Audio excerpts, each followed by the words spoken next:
स्वागत है आप सभी का। आप देख रहे हैं हमारी खास पेशकश। मैं हूं आपके साथ मनु तेवतिया। खतरा टला नहीं है, अभी भी 40 करोड़ लोग खतरे की जद में हैं। लेकिन ये लोग कौन हैं? तीसरी लहर की चपेट में वो कौन से लोग हैं जो सबसे ज्यादा प्रभावित होंगे? आईसीएमआर के दावे के बाद कुछ लोग सवाल पूछ रहे हैं, लेकिन इसी बीच प्राइमरी स्कूल खोलने की भी बात हो रही है। इन बातों के पीछे आधार क्या है? आज हम इसकी ही पड़ताल करेंगे और डॉक्टर से समझेंगे कि खतरा कितना टला है और कितना भी बाकी है, और इस खतरे को रोकते हुए स्कूल कैसे खोले जा सकते हैं।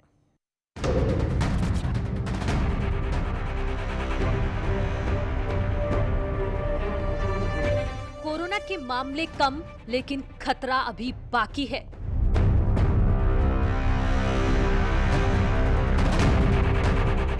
कोरोना के निशाने पर वो 40 करोड़ लोग कौन हैं?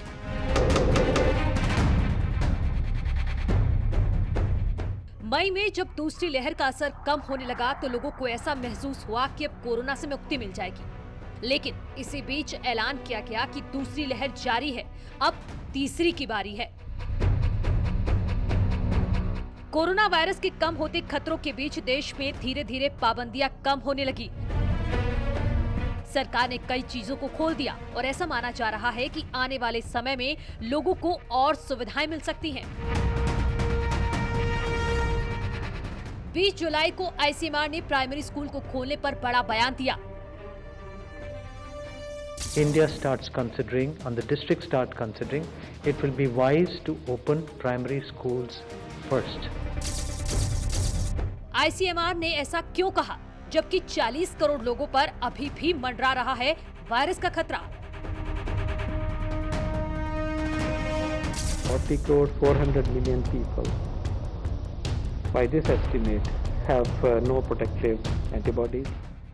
एक सर्वे में ये बात निकलकर सामने आई है कि 1/3 आबादी में एंटीबॉडी नहीं थी, यानी देश की 40 करोड़ आबादी अभी भी असुरक्षित है। लेकिन सर्वे में ये भी साफ हो गया है कि बड़ों की तुलना में बच्चे संक्रमण से लड़ने में ज्यादा सक्षम हैं। ऐसे में बच्चों को अधिक सेफ माना जा सकता है। आईसीएमआर ने जून जुलाई में ताजा सर्वे किया था, जिसके आधार पर ये दावे किए जा रहे हैं, और इसीलिए ही आईसीएमआर के महानिदेशक बलराम भार्गव ने स्कूल खोलने के साथ कुछ नसीहत भी दी है।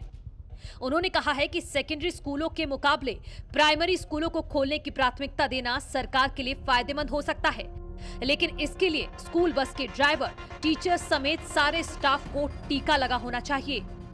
तभी स्कूलों को खोलने की परमिशन मिलनी चाहिए। स्कूलों को बच्चों को सुरक्षित रखने के लिए सभी तरह की तैयारियों पर ध्यान देना होगा। आईसीएमआर के मुताबिक कोरोना वैक्सीन की दोनों डोज से मौत का खतरा 95% कम हो जाता है और एक डोज से 82% तक मौत का खतरा घट जाता है। इसीलिए स्कूल खोलने से पहले स्कूल स्टाफ वैक्सीन जरूर लगवाए, क्योंकि वैक्सीन कोरोना के नए वेरिएंट पर भी कारगर है। अच्छी बात यह है कि एस्ट्राजेनेका की वैक्सीन जो कोविशील्ड है वो डेल्टा वेरिएंट पर प्रभावी है। हमारी स्वदेशी वैक्सीन कोवैक्सीन भी डेल्टा वेरिएंट पर प्रभावी है। तो ये सारे वैक्सीन जो अवेलेबल हैं लकीली हमारी कंट्री में वो वेरिएंट्स पर प्रभावी हैं, लेकिन उसमें ये ज़रूरी है कि हम सही समय पर इनकी दोनों डोज ले लें। हाल ही में आईसीएमआर ने तमिलनाडु पुलिस कर्मियों पर 1 फरवरी से 14 मई के बीच एक स्टडी की थी। स्टडी में कुल 1,17,524 पुलिस कर्मियों को शामिल किया गया, जिसमें से 67,673 पुलिस कर्मियों ने वैक्सीन की दोनों डोज ली थी, जबकि 32,792 ने सिर्फ एक डोज ली थी और 17,059 ऐसे थे जिन्हें एक भी डोज नहीं लगी थी। स्टडी के दौरान सभी पुलिस कर्मियों पर नजर रखी गई। जिन्हें वैक्सीन नहीं दी गई थी उन पर खास नजर थी। स्टडी में पाया गया कि 31 लोगों की मौत हो गई, जिसमें से 4 लोग ऐसे थे जिन्हें दोनों डोज लगी थी। वहीं 7 लोगों को वैक्सीन की एक डोज लगी थी और 20 लोग ऐसे थे जिन्होंने कोरोना की वैक्सीन नहीं लगवाई थी। यानी जिन्होंने वैक्सीन नहीं लगवाई थी उनमें से ज्यादा लोगों की मौत हो गई। और इस स्टडी से साफ होता है कि जिन्होंने दोनों डोज ली उनमें मौत का खतरा 95% कम हो जाता है और एक डोज से 82% तक मौत का खतरा घट जाता है। अगर हम डोज लेने में देरी करेंगे तो इसकी जो गुणवत्ता है, जो इम्यूनिटी है, जो बचाव की शक्ति है वो हमारे शरीर में कम हो जाएगी। तो वैक्सीन और मास्क दो ऐसी चीज़ें हैं जिनसे हमको बचाने के लिए ये कामयाब हो सकती हैं, हम बच सकते हैं और थर्ड वेव से बचा जा सकता है। स्टडी में पाया गया है कि वैक्सीनेटेड लोगों को अस्पताल जाने की नौबत 77% कम हो जाती है, ऑक्सीजन की जरूरत 95% कम हो जाती है, आईसीयू की जरूरत 94% कम हो जाती है। यानी इस शोध से साफ हो जाता है कि वैक्सीन से बचाव होता है और अगर संक्रमण हो भी जाए तो गंभीरता नहीं होती और न ही जान जाती है।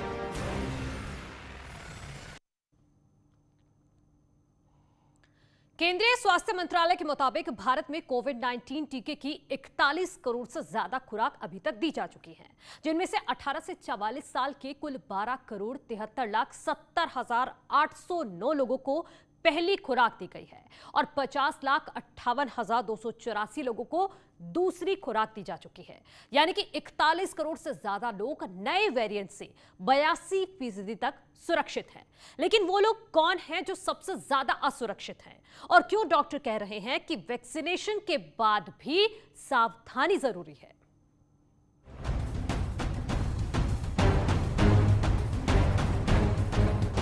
भारत में करीब 42 करोड़ लोगों को टीका, 32 करोड़ बच्चे कोरोना से लड़ने में बड़ों से ज्यादा सक्षम है। इस तरह से 74 करोड़ जनसंख्या कोरोना के खिलाफ लड़ाई में मजबूती के साथ मुस्तैद है। लेकिन बाकी लोग जिन्हें वैक्सीन नहीं लगी है वो सबसे ज्यादा खतरे में हैं। जो सीरो सर्वे हुआ है उसके हिसाब से ये 67% लोग या तो वैक्सीन ले चुके हैं और उनके एंटीबॉडीज़ हैं जो पहले कोरोना हो चुका है, इसलिए वो बचे रहेंगे। 1/3 लोगों को ज़्यादा खतरा है। हालांकि सरकार ने दिसंबर तक देश के हर वयस्क नागरिक के टीकाकरण का टारगेट रखा है, लेकिन इस बीच दुनिया में तीसरी लहर की शुरुआत ने चिंता बढ़ा दी है। जो माहौल है उससे पता लगता है कि कोरोना की तीसरी लहर इंडिया में ज़रूर आएगी, उसके आने के काफ़ी चांसेस हैं और वो अभी 12 to 15 वीक्स में आएगी। दैट इज़ मीन्स अभी जुलाई चल रहा है तो सितंबर अक्टूबर में पूरे आने के चांसेस हैं और जैसे हर बार हुआ है कि 1-1.5 महीने रहेगी। तीसरी लहर आने से पहले कोरोना के कई वेरिएंट पूरी दुनिया में पाए जा रहे हैं जो मौत की तरह सर पर मंडरा रहे हैं। आपको याद होगा जनवरी में हमारे पास एक सर्वे आया था जिसमें 62% सीरो सर्वेलेंस था, जो पुरानी वायरस स्ट्रेन थी, जो वुहान की ओरिजिनल स्ट्रेन थी। उसके बावजूद मार्च अप्रैल में एक मैसिव स्ट्रॉम आया जिसको हम कहते हैं डेल्टा स्ट्रेन के कारण आया।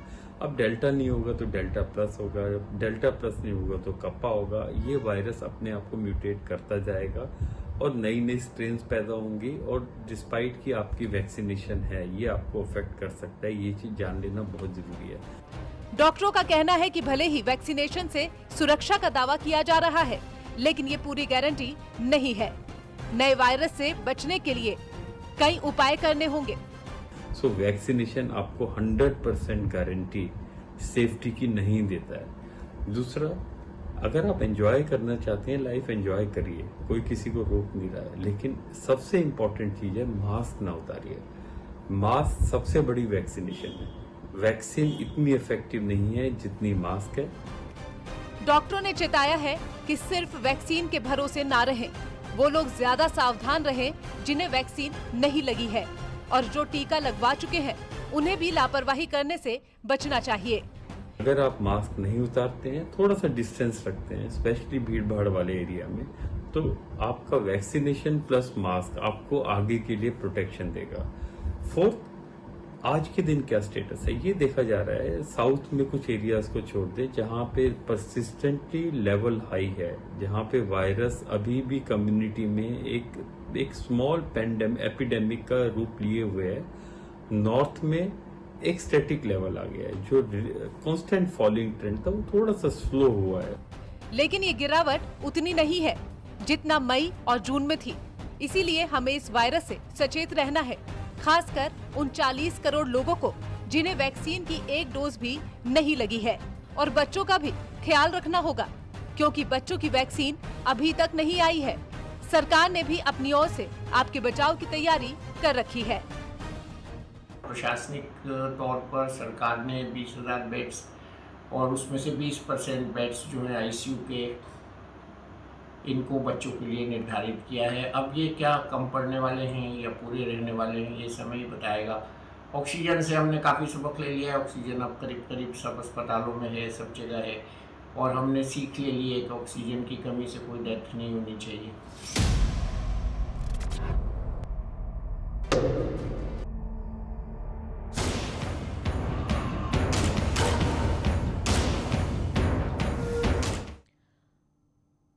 और अगर आपको 40 करोड़ की उस कैटेगरी में नहीं आना है जो असुरक्षित है, तो आप मास्क जरूर लगाकर रखिए। आगे बढ़ते हैं। नेटवर्क 18 फेडरल बैंक संजीवनी गाड़ी देश में कोरोना प्रभावित इलाकों की यात्रा कर रही है। वैक्सीन को लेकर जागरूकता लाने में सहयोग देकर आप भी हमारी मदद कर सकते हैं। आपको दिखाते हैं आज संजीवनी गाड़ी किन इलाकों का दौरा कर रही है।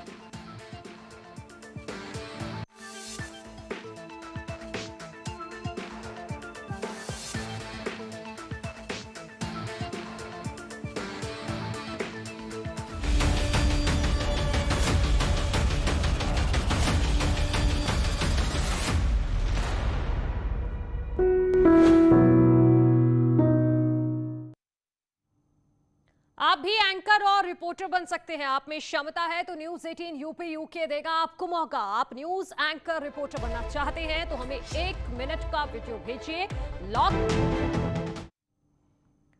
Welcome back. कथित फोन टैपिंग के खिलाफ कांग्रेस का आज राजधानी लखनऊ में प्रदर्शन है। इससे पहले कांग्रेस प्रदेश अध्यक्ष अजय लल्लू हाउस अरेस्ट हो गए। कांग्रेस नेता आराधना मिश्रा समेत पार्टी के कई नेताओं को हाउस अरेस्ट किया गया है। तो लखनऊ में कांग्रेस का प्रदर्शन, लेकिन प्रदर्शन से पहले ही अजय लल्लू को हाउस अरेस्ट कर लिया गया है। और इसके अलावा कांग्रेस नेता आराधना मिश्रा समेत पार्टी के कई नेताओं को हाउस अरेस्ट किया गया है। लखनऊ में तस्वीरें हम आपको दिखा रहे हैं। दरअसल आज कांग्रेस प्रदर्शन करने जा रही थी लखनऊ में कथित फोन टैपिंग के मामले को लेकर, और उससे पहले ही आज हाउस अरेस्ट किया गया है कांग्रेस के कई नेताओं को।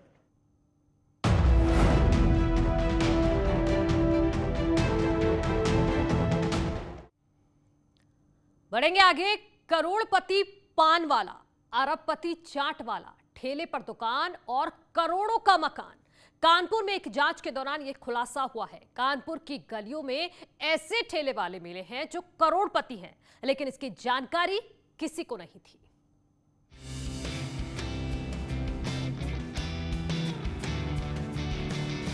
गली में दुकान, ठेले पर करोड़पति। कानपुर की गली में कचौड़ी समोसे बेचने वाले करोड़पति। इस बात पर किसी को विश्वास नहीं होगा। लोगों को अंदाजा भी नहीं होगा कि कानपुर के इन ठेलों पर रेहड़ी पटरी वाले करोड़पति होंगे। पहले किसी को पता नहीं था कि सस्ती और स्वादिष्ट चाट बेचने वालों के पास अरबों की संपत्ति होगी। लेकिन जब इनकम टैक्स विभाग ने गलियों में दुकान लगाने वाले लोगों की संपत्ति की जांच की, तो समोसे बेचने वाले के पास 375 करोड़ की प्रॉपर्टी मिली। गली मोहल्ले के छोटे छोटे किराना और दवा व्यापारी भी करोड़पति हैं। फल बेचने वाले भी सैकड़ों बीघा कृषि जमीन के मालिक हैं। इनकम टैक्स डिपार्टमेंट ने बिग डेटा सॉफ्टवेयर के जरिए जब जीएसटी रजिस्ट्रेशन की जांच की, तो 256 ठेले वाले करोड़पति निकले। लेकिन कोई इनकम टैक्स नहीं देता है। देखने में गरीब दिखने वाले छुपे धन्ना सेठों पर आयकर विभाग की लंबे समय से खुफिया नजरें थी। अधिकारी इस बात का पता लगा रहे थे कि आखिर इन ठेले वालों की कमाई कितनी होती है। क्या ज्यादा कमाई पर इनकम टैक्स देते हैं? इन्हीं सवालों की पड़ताल के दौरान 256 ठेले वाले करोड़पति निकले। सड़क किनारे रेडी ठेला लगाने वाले करोड़पति हैं। ये इनकम टैक्स की सर्वे रिपोर्ट में इसका खुलासा हुआ। और शहर के 250 से ज्यादा समोसे वाले, पकौड़ी वाले, कबाड़ी और फल बेचने वालों ने पिछले 1 साल में करोड़ों की संपत्तियां खरीदी, जिसकी इनकम टैक्स भी अब जांच करने जा रही है। इनकम टैक्स डिपार्टमेंट ने इन करोड़पतियों पर शिकंजा कसना शुरू कर दिया है।